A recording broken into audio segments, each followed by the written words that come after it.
welcome to my channel. Kumusta kayo? Pag-usapan natin ngayon kamotor kung magkano talaga ang kitaan sa shop or sa motor shop. Ang kitaan kasi dyan sa motor shop mga kamotor, kailangan dyan maraming laman yung paninda ng shop mo. Kailangan din kumpleto ka sa mga motor parts. Kasi kung kitaan lang rin naman talaga ang iisipin mo dyan na kumita ka ng malaki, pahirapan dyan mga kamotor. Lalo't kapag nakita nila sa iba, nakita nila yun, nakabili ng sasakyan, nakabili ng lupa, nakapagpatayo ng bahay. Kaya yung iba mga kamotor, gusto nila gayahin yung pagpapatayo ng motor shop dahil alam nila na malaki ang kitaan dyan. Mahihirapan agad tayo kumita dyan ng ganong kalaki. Kaya dapat meron tayong tiyaga. Ang kitaan dyan pag nagsisimula ka pa lang 500, 1,000. Kaya dapat kung gusto nating pasukin talaga yung motor shop na yan, kailangan desidido din tayo. Tayo talaga na magtrabaho dyan sa motor shop na yan.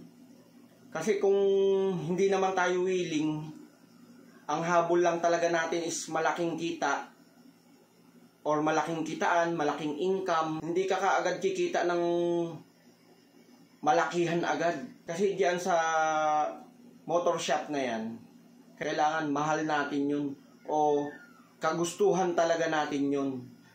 Hindi muna natin dapat iisipin dyan pag motor parts na to dahil malaki ang kitaan dito.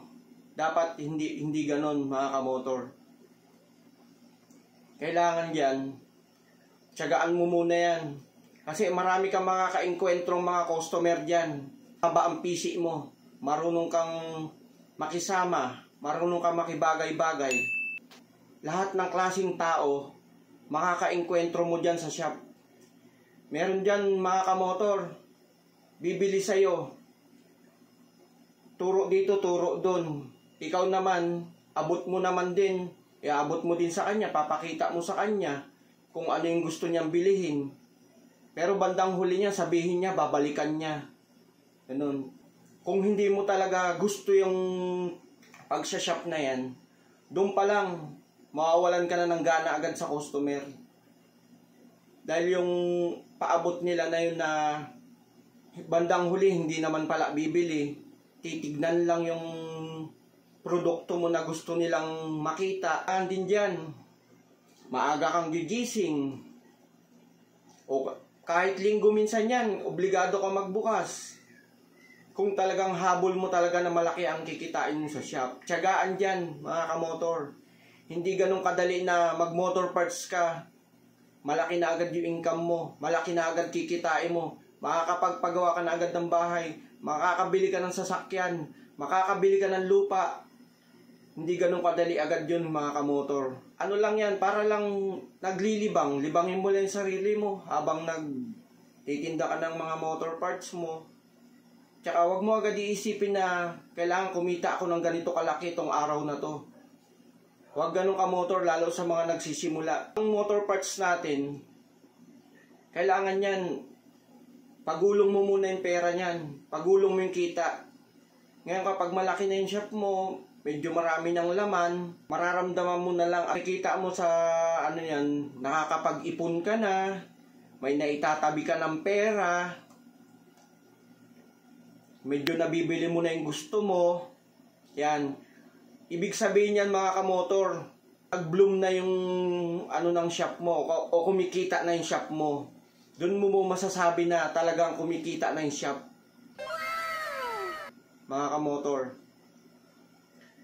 Kaya kailangan lang sa pagmo-motor shop natin, marunong tayo magtiyaga. Kasi sa huli, tayo rin naman ang makikinabang yan. Makaipon din kayo, mabibili nyo na rin yung gusto nyo. Kapag patayo ka na rin ng bahay, may papagawa mo na yung bahay mo, makakabili ka na rin ng mga lupa na gusto mo. Ganyan ang ano ng motor parts natin mga kamotor. Tiyagaan lang. Sabi nga, pag may tiyaga, may nilaga mga kamotor. Hanggang dito na lang muna yung vlog ko mga kamotor. Sana suportahan nyo yung vlogs ko para mas marami pa akong magawang vlogs. Maraming salamat.